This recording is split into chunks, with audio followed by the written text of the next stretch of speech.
व्याख्यामुद्रां करसरसिजैः पुस्तकं शङ्खचक्रे बिभ्रद्भिन्नस्फटिकरुचिरे पुण्डरीके निषण्णः अम्लानश्रीरमृतविशदैरंशविप्लावय नमाविर्भूयादरगमहिमा मानसे वागधीशः नमस्ते प्राणेश प्रणतविभवायावनिमगाः नमः स्वामिन् रामप्रियतमानमन् गुरुगुण नमस्तुभ्यं भीम प्रबलतमकृष्णेष्ट भगवन् नमः श्रीमन्मध्वप्रदिश सुदर्शन्नो जय जय श्रीगुरुभ्यो नमः नारायणं सुरगुरुं जगदेकनाथं भक्तप्रियं सकललोकनमस्कृतं च त्रैगुण्यवर्जितमजं भीममाद्यमेषु वन्दे भवग्रम् अमरासुरसिद्धवन्द्यं नारायणं नमस्कृत्य नरं चैव नरोत्तमं देवीं सरस्वतीं व्यासं ततो जयमुदीरये. ವೇದವ್ಯಾಸುರ ಮಹಾಭಾರತದ ಚಿಂತಕರಿಗೆ ವಂದನೆಗಳು. ಶಾಂತಿ ಪರ್ವದ 416ನೆಯ ಪ್ರವಚನ. ಶ್ರೇಯಸ್ಸಿನ ಬಗೆ ಏನು ಅಂತ ಕೇಳಿದ ಗಾಲವರಿಗೆ ನಾರದರು ಅನೇಕ ಪ್ರಕಾರದಿಂದ ಸಾಧನೆಗಳ ಮಾತುಗಳನ್ನು ತಿಳಿಸಿಕೊಟ್ಟಿದ್ದಾರೆ. ಸಹಜವಾಗಿಯೇ ನಡೆಸಲಾಗುವ ಧರ್ಮಗಳು. ಹಾಗಾಗಿ ಮನುಷ್ಯ ಪಂಚಯಜ್ಞಗಳನ್ನು ನಡೆಸಬೇಕು ಅಂತ ಹೇಳಿದ ಒಂದು ಹಿನ್ನೆಲೆಯಲ್ಲಿ ಮಗದೊಂದು ಬಗೆಯಿಂದ ಅದರ ಮಾತನ್ನು ನಾರದರು ಹೇಳುತ್ತಾರೆ. ದೇವತಾಭ್ಯ ಪಿತೃಭ್ಯಶ್ಚ ಸಂವಿಭಾಗ ಅತಿಥಿಷ್ವಪಿ. ಸಂವಿಭಾಗ ಅಂಶವನ್ನು ಕೊಡುವುದಲ್ಲ, ಸಮ್ಯಕ್ ವಿಭಾಗ ಕ್ರಮಬದ್ಧವಾಗಿ ದೇವತೆಗಳಿಗೆ, ದೇವತಾ ಕರ್ಮಗಳಿಗೆ, ವಿಶೇಷವಾಗಿ ಹಬ್ಬ ಹರಿದಿನಗಳಿಗೆ, ಯಜ್ಞಯಾಗಗಳಿಗೆ, ಆ ಬಳಿಕ ಪಿತೃಭ್ಯಶ್ಚ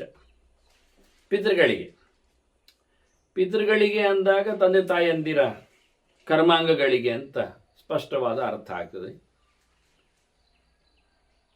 ಅದರೊಟ್ಟಿಗೆ ಅತಿಥಿಷ್ವಪಿ ಅಂತಾನೆ, ಬರುವವರಿಗೆ, ಹೇಳದೆ ಕೇಳದೆ ಬರುವವರು ನಿಜವಾಗಿ ಅತಿಥಿಗಳು ಅಂತ ಅರ್ಥ. ಹಾಗಾಗಿ ನಿಮ್ಮ ದೇವಕರ್ಮಾಂಗಗಳಲ್ಲಿ, ಪಿತೃಕರ್ಮಾಂಗಗಳಲ್ಲಿ ಬಂದವರನ್ನು ಇದರಲ್ಲಿ ಲೆಕ್ಕಕ್ಕೆ ಇಟ್ಟುಕೊಳ್ಳಿಕ್ಕಿಲ್ಲ, ಅದು ಬೇರೆ.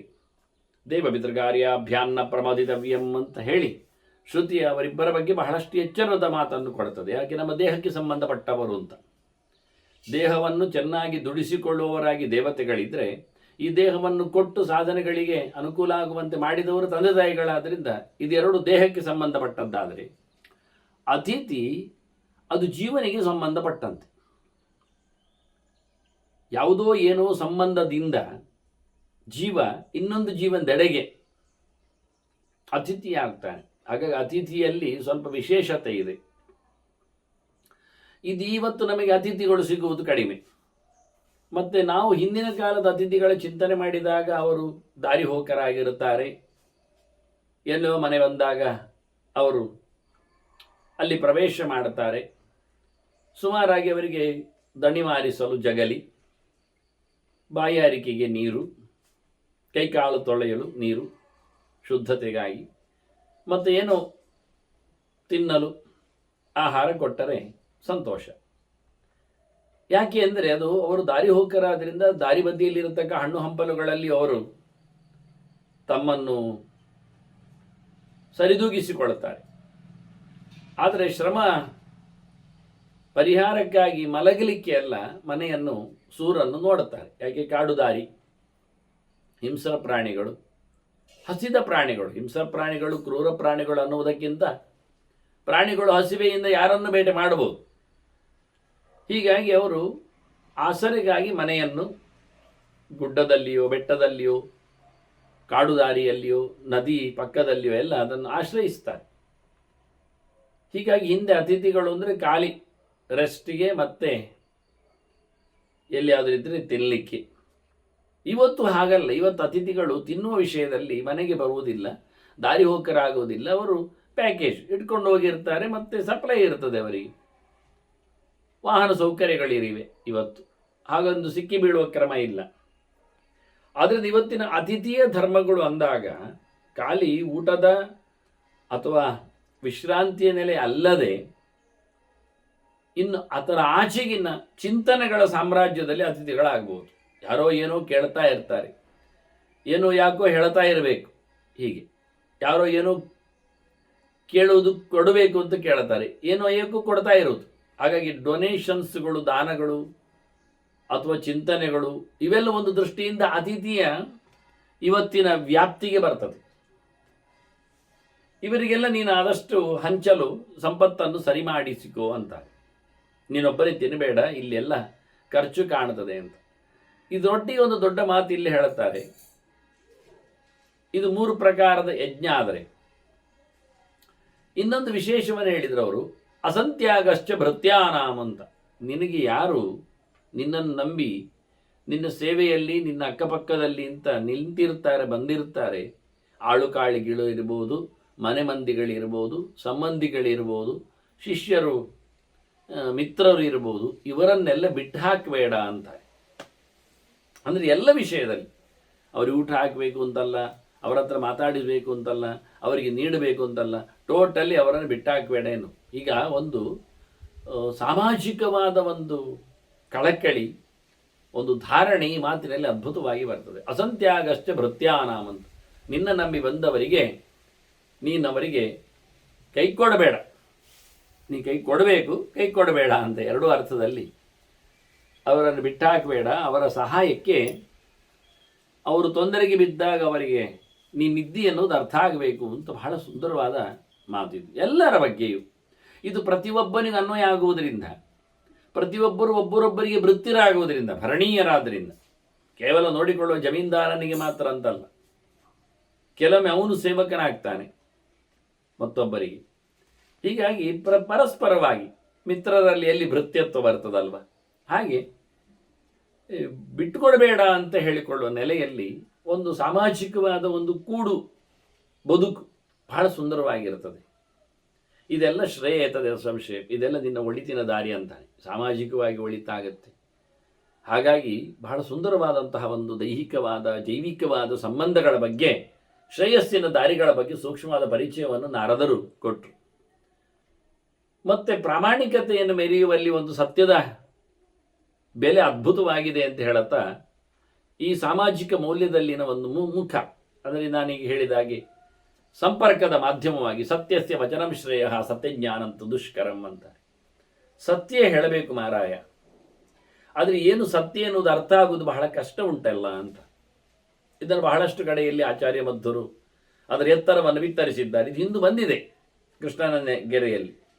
ಇದನ್ನು ಮತ್ತೆ ಭೀಷ್ಮರು ನಾರದನ ಮಾತಿನಲ್ಲಿ ಬಂದಿದೆ ಎಂದು ತೋರಿಸಿಕೊಡ್ತಾರೆ. ಸತ್ಯಸ್ಯ ವಚನಂ ಶ್ರೇಯ, ಯಾವುದು ಒಳ್ಳೆಯದು ಶ್ರೇಯಸ್ಸಿನ ದಾನಿಂದ ಕೇಳಿದ್ದೆಲ್ಲ ಸತ್ಯದ ಮಾತು.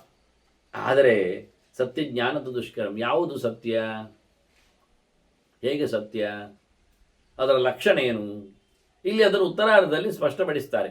ಯದ್ಭೂತಹಿತವತ್ಯಂತಂ ಏತತ್ ಸತ್ಯಂ ಬ್ರವೀಮ್ಯಹಂ. ಜೀವಕ್ಕೆ ಏನು ಒಳಿತು ಅನಿಸ್ತದೆ ಅದೇ ಸತ್ಯ ಮಾರಾಯ ಅಂತ. ಆದರೆ ಇದ್ದ ಹಾಗೆ ಹೇಳುವುದಷ್ಟೇ ಸತ್ಯ ಅಂತ ಹೇಳಲಿಕ್ಕೆ ಬರುವುದಿಲ್ಲ. ಅದು ತೊಂದರೆಗೆ ಒಳಪಡುವುದಾದರೆ ಅದನ್ನು ಬಿಡಲಿಕ್ಕೆ ಉಂಟು. ಟೋಟಲಿ ಒಂದು ಪ್ರಾಣಿ ಮಾತ್ರಕ್ಕೆ ಒಳ್ಳೆಯದಾಗುವುದಾದರೆ, ಭೂತ ಅಂದರೆ ಜಂತು ಅಂತ ಅರ್ಥ, ಜೀವ ಅಂತ ಅರ್ಥ. ಹಾಗಾಗಿ ವ್ಯಕ್ತಿ ಮನುಷ್ಯನೇ ಆಗಬೇಕು ಅಂತಿಲ್ಲ, ಪ್ರಾಣಿಗಳು ಆಗ್ತದೆ, ಕ್ರಿಮಿಕೀಟಗಳಾಗ್ತದೆ, ಸಸ್ಯಗಳು ಆಗ್ತದೆ, ಒಟ್ಟು ಬದುಕಿರುವಂಥದ್ದು ಸ್ವತ್ತುಗಳ ಬಗ್ಗೆ. ಯದ್ ಭೂತಹಿತಮತ್ಯಂತ.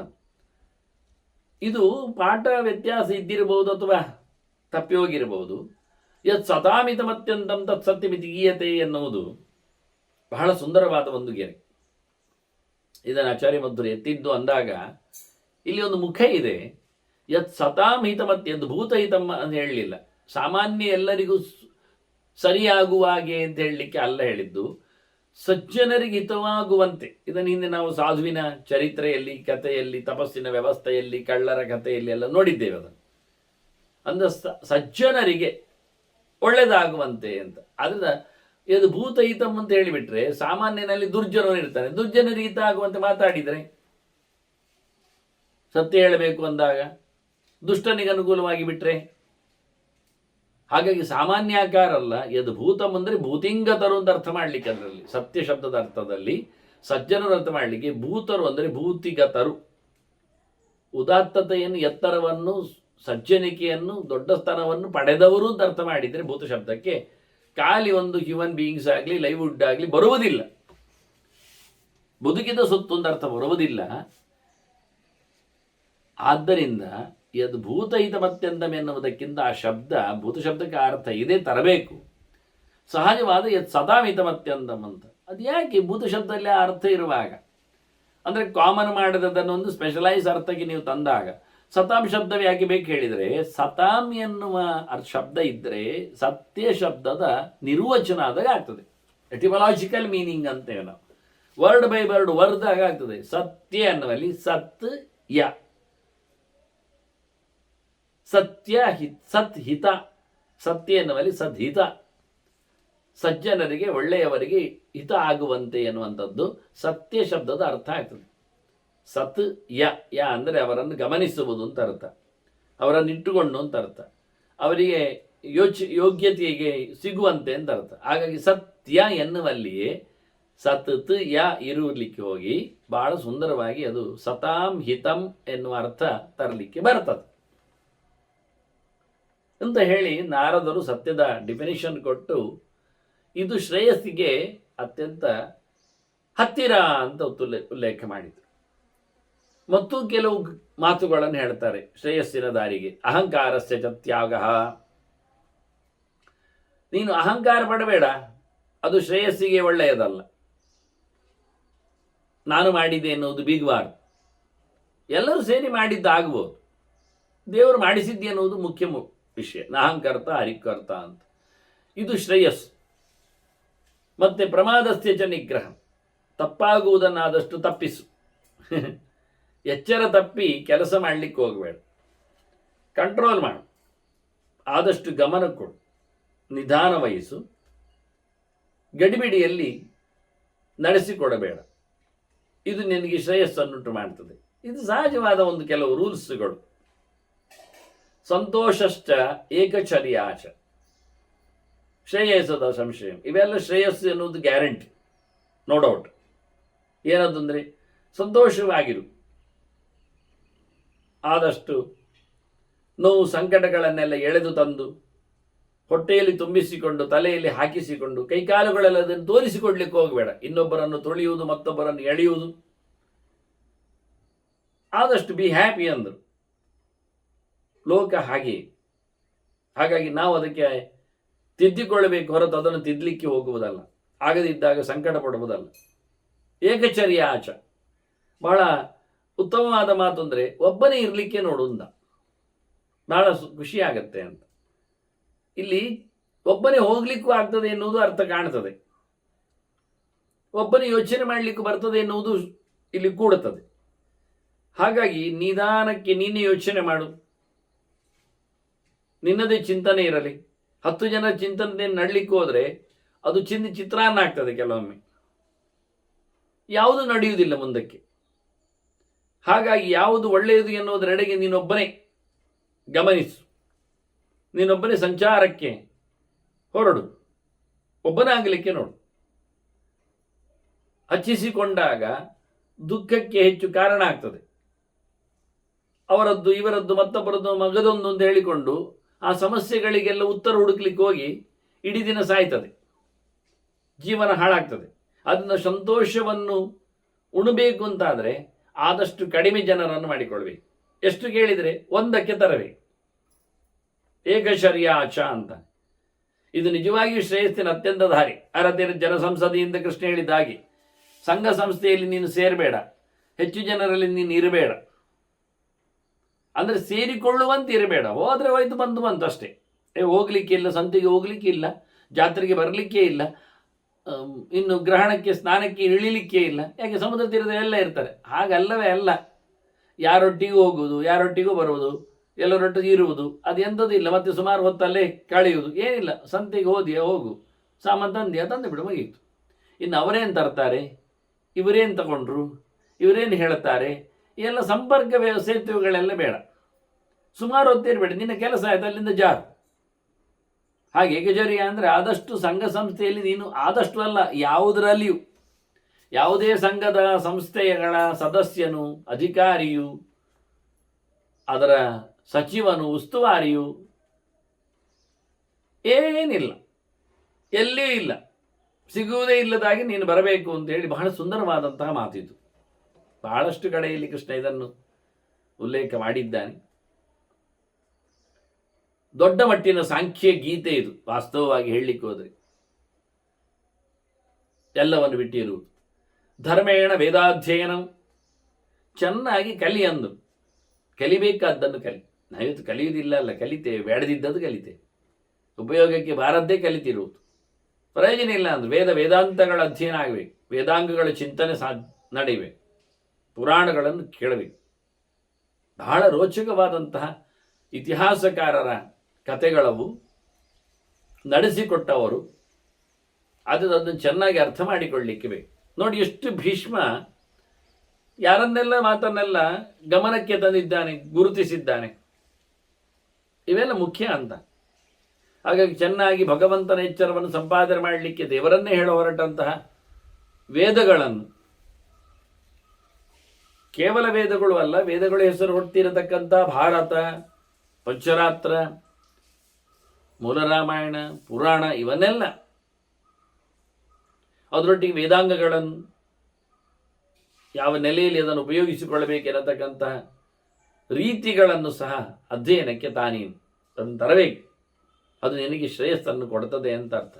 ಜ್ಞಾನಾರ್ಥಾನಾಂಚ ಜಿಜ್ಞಾಸ, ಜ್ಞಾನ ವಿಷಯಗಳಲ್ಲಿ ಅಂದರೆ ಕ್ಯೂರಿಯಾಸಿಟಿ, ಜ್ಞಾತಮಿಚ್ಛ, ತಿಳಿಬೇಕೆನ್ನತಕ್ಕಂಥ ಒಂದು ಆಸೆ ಇರಬೇಕಯ್ಯ ಅಂತ. ತಿನ್ನುವ ಆಸೆ ಇದ್ದಾಗೆ, ತಿರುಗುವ ಆಸೆ ಇದ್ದಾಗೆ, ಕಾಣುವ ಆಸೆ ಇದ್ದಾಗೆ, ಕೇಳುವ ಆಸೆ ಯಾಕಿಲ್ಲ? ಕೇಳಿಬಿಟ್ರಿ. ಹೇಳುವ ಆಸೆ ಯಾಕೆ ಬರುವುದಿಲ್ಲ? ಕಲಿತು ಹೇಳು, ತಿಳಿಸಿ ನೋಡು ಅನ್ನೋ ನೆಲೆಯಲ್ಲಿ ಕಲಿಬೇಕಾದ ಸಂಗತಿಗಳಲ್ಲಿ ಆಸಕ್ತಿ ಅದು ಹೆಚ್ಚಾಗಲಿ, ಇದು ನಿನಗೆ ಶ್ರೇಯಸ್ಸನ್ನು ಕೊಡ್ತದೆ ಅಂತ. ಎಲ್ಲ ಕಡೆಯಲ್ಲಿ ಇರತಕ್ಕ ಸಾರವನ್ನು ಸಂಗ್ರಹ ಮಾಡುವ ಮೂಲಕ ಜೇನು ಸಂಗ್ರಹಿಸಿದ ಮಧುಕರನಂತೆ ನಿನ್ನ ಬದುಕು ಮಧುಮಯ ಆಗ್ತದೆ ಅಂತಾರವರು. ನಿನಗಾಗಿ ಕಲಿಯುವುದು, ಮತ್ತೊಬ್ಬರಿಗಾಗಿಲ್ಲ. Knowledge for the sake of knowledge ಅನ್ನುವ ಮಟ್ಟ. ವೃತ್ತಿಪರವಾದ್ದಲ್ಲ, ಮಾನಪರವಾದ್ದಲ್ಲ. ಮಾನ ಅಂದರೆ ಸನ್ಮಾನಕ್ಕೆ, ಡಿಗ್ರಿಗೆ, ಪದವಿಗೆ, ಅದು ಯಾವುದಕ್ಕೂ ಅಲ್ಲ. ಕಲಿ ತಿಳ್ಕೊಳ್ಳಿಕ್ಕಾಗಿ. ಅದರಿಂದ ಹೊರಗಿನದ್ದೆಲ್ಲ ಅದು ಅನ್ನಪರ, ವೃತ್ತಿಪರ, ಅದು ಮಾನಪರ. ಡಿಗ್ರಿ ಅಂತ ಹೇಳಿಕೊಳ್ಳುವುದು ಅದು ಪ್ರಯೋಜನ ಇಲ್ಲ. ಅಧ್ಯಾತ್ಮಪರವಾದ್ದಲ್ಲ, ಜೀವನ ಉದ್ಧಾರ ಕೇಳಿಸಿದ್ದಲ್ಲ ಅಂತ ಕಥೆಯನ್ನು ಕಲಿ ಅಂತ. ನಾತ್ಯರ್ಥಂ ಉಪಸೇವೇತ, ಶ್ರೇಯಸ್ಸು ಬರಬೇಕಾದರೆ ಕಂಡಾಬಟ್ಟೆ ಇಂದ್ರಿಯಗಳಿಗೆ ಕೆಲಸ ಕೊಡುವುದಲ್ಲ, ತಿನ್ನುವುದಾಗಲಿ, ಅದು ಮುಖ್ಯ ಹೇಳುದವರು. ಆದರೆ ಶಬ್ದಸ್ಪರ್ಶ ರೂಪರಸ ಗಂಧಗಳನ್ನು ಅತಿರೇಕವಾಗಿ ಉಪಯೋಗಿಸಿಕೊಳ್ಳಬೇಡ. ಭೀಕರವಾದ ಶಬ್ದಗಳು, ಇಡೀ ದಿನ ಬಗೆ ಬಗೆಯ ಸದ್ದುಗಳೊಂದಿಗೆ ಬದುಕುವುದು, ಯಾವ್ಯಾವುದೋ ವಸ್ತುಗಳನ್ನು ಹಿಡಿಯುವುದು, ಬಾಚುವುದು, ತಬ್ಬುವುದು, ಏನೇನು ನೋಡುವುದು, ಓಡಾಡುವುದು, ಏನೇನು ತಿಂದು ಹಾಕುವುದು, ಮೆಲುಕು ಹಾಕುವುದು, ಬಾಯಲ್ಲಿಟ್ಕೊಳ್ಳುವುದು, ಯಾವ್ಯಾವುದೋ ವಿಷಯಗಳೆಡೆಗೆ ಮೂಸಿ ನೋಡುವುದು, ಮುಟ್ಟಿ ನೋಡುವುದೆಲ್ಲ, ಇದೆಲ್ಲ ಬೇಡ ಅಂದರು. ಅತಿಯಾದ ವಿಷಯಗಳ ಸೇವನೆ ಎನ್ನುವುದು ಅದು ವಿಷ ಸಮಾನ. ಅದು ನಿನಗೆ ಶ್ರೇಯಸ್ಸು ಕೊಡುವುದಿಲ್ಲ. ಕಮ್ಮಿ ಮಾಡಿಕೊ ಅಂದರು. ಮತ್ತೆ ರಾತ್ರಿ ಮಲಗುವುದು ಅದು ಒಳ್ಳೆಯದು. ರಾತ್ರಿ ತಿನ್ನುವುದು, ತಿರುಗುವುದು ಅದು ಕೆಟ್ಟದ್ದು. ಅದರಿಂದ ರಾತ್ರಿ ತಿನ್ನುವುದು, ತಿರುಗುವುದು, ಎಚ್ಚರ ಇರುವುದು, ಓಡಾಡುವುದು ಅದು ಮಾಡಬೇಡ. ಹಗಲಿಗೆ ಮಲಗುವುದು ಬೇಡ. ನಕ್ತಂಚರ್ಯಾಂ ದಿವಾ ಸ್ವಪ್ನಂ, ಹಗಲು ಮಲಗಬೇಡ, ರಾತ್ರಿ ತಿರುಗಬೇಡ. ಆಲಸ್ಯಂ ಪೈಶುನಂ ಮದಂ, ಸೊಕ್ಕು ಮಾಡಿಕೊಳ್ಳಬೇಡ. ಸೊಕ್ಕಿಗೆ ಬೇಕಾದ ಸಂಗತಿಗಳನ್ನೆಲ್ಲ ಸ್ವೀಕರಿಸದಿರು.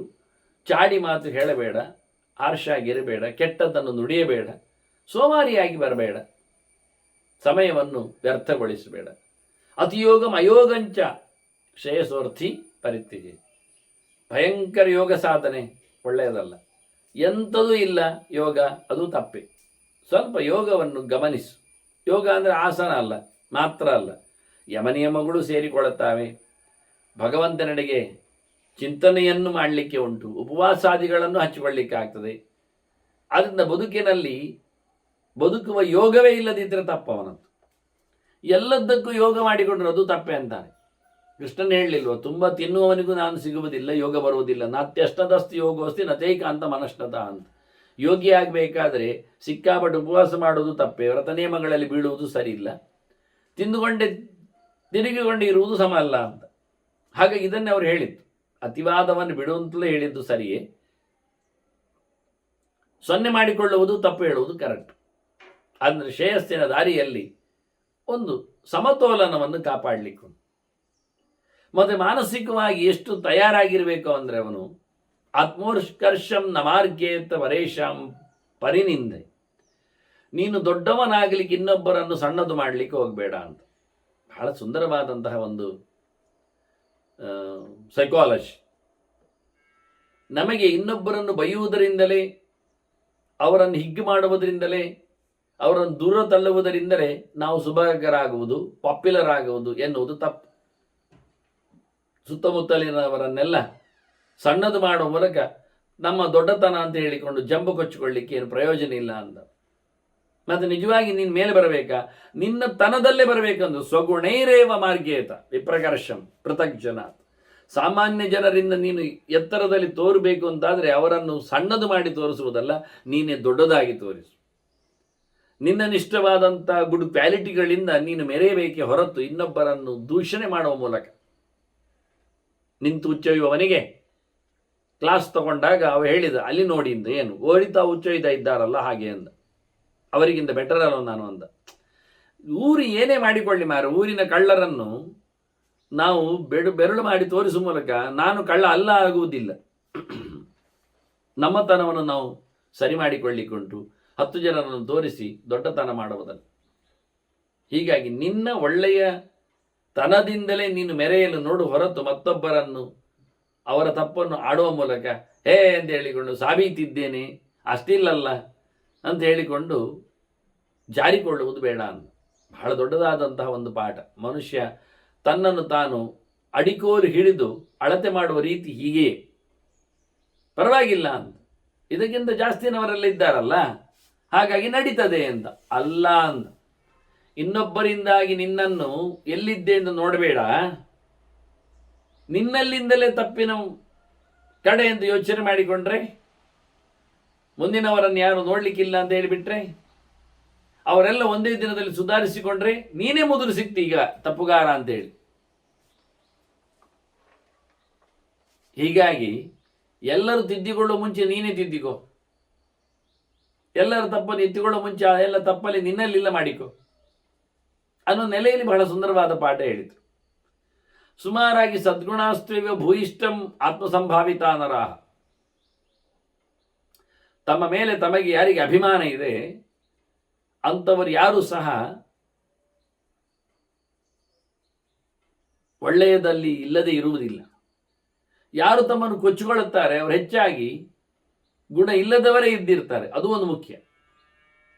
ಯಾರಲ್ಲಿ ಒಳ್ಳೆಯತನ ಇಲ್ಲ ಅವರೇ ಕೊಚ್ಚಿಕೊಳ್ಳಿಕ್ಕೆ ನೋಡು, ಎಕ್ಸ್ಪೋಸ್ ಮಾಡಲಿಕ್ಕೆ ನೋಡು, ಹೇಳಿಕೊಳ್ಳಿಕ್ಕೆ ಬರುದು. ಅಡ್ವರ್ಟೈಸ್ಮೆಂಟ್ ಎಲ್ಲಿ ಇರ್ತದೆ? ಅದರ ಕ್ವಾಲಿಟಿಯಲ್ಲಿ ಏನೋ ಲೋಪದೋಷ ಇದ್ದದ್ದಕ್ಕೆ ಇರ್ತದೆ. ಯಾವುದು ಗುಡ್ ಕ್ವಾಲಿಟಿಯೋ ಅದನ್ನು ಹುಡುಕಿಕೊಂಡು ಜನ ಬರ್ತಾರೆ. ಕ್ರಮವೇ ಆಗಿ ಬಂಗಾರ ಬೀದಿ ಬದಿಯಲ್ಲಿ ಮಾರಲಿಕ್ಕೆ ಬರುವುದೇ ಇಲ್ಲ. ವ್ಯಾಲ್ಯೂಯೇಬಲ್ ಸೊತ್ತು, ಅದು ಹೇಳ್ತದೆ ನಾನು ಯಾರು ಅಂತ. ಅದನ್ನು ಜನ ಹುಡುಕಿಕೊಂಡು ಹೋಗ್ತಾರೆ. ಹಾಗೆ ಗುರುಗಳನ್ನು ಕೃಷ್ಣ ಅರಸಿಕೊಂಡು ಹೋಗಿ ಕಲೀಲಿಕ್ಕೆ ನಿಂತದ್ದು ಹೊರತುಪಡಿಸಿ ಅವರು ಪೇಟೆಗೆ ಬಂದು ಯಾರು ವಿದ್ಯಾರ್ಥಿಗಳಿದ್ದಾರೆ ಪಾಠ ಮಾಡ್ತೇನೆ ಮರದಡಿಗೆ ಬನ್ನಿ ಇಲ್ಲಿ ಅಂತೇಳಿ ಕೇಳಲಿಲ್ಲ. ಅಥವಾ ಎಲ್ಲಿ ಮಾಡುವ, ನಿಮ್ಮ ಜಗಲಿಯಲ್ಲಿ ಮಾಡುವನಾ ಅಂತ ಕೇಳಲಿಲ್ಲ. ಹಾಗೆ ಆದ್ದರಿಂದ ಗುಣವಂತರು ಯಾವತ್ತೂ ಸಹ ಮೆರೆಯಲು ಹೋಗುವುದಿಲ್ಲ. ಗುಣ ಇಲ್ಲದವರೇ ತಮ್ಮ ತನವನ್ನು ತೋರಿಸಲಿಕ್ಕೆ ಓಡ್ತಾರೆ. ಯಾರು ಚೆಲುವೆ ಇದ್ದಾರೆ ಅವರು ತಮ್ಮ ಚೆಲುವನ್ನು ಪ್ರದರ್ಶನಕ್ಕೆ ಇಡುವುದಿಲ್ಲ. ಅದು ಗೊತ್ತಾಗುತ್ತೆ ಜನರಿಗೆ, ಅದು ಚೆಲುವೆ ಇದೆ.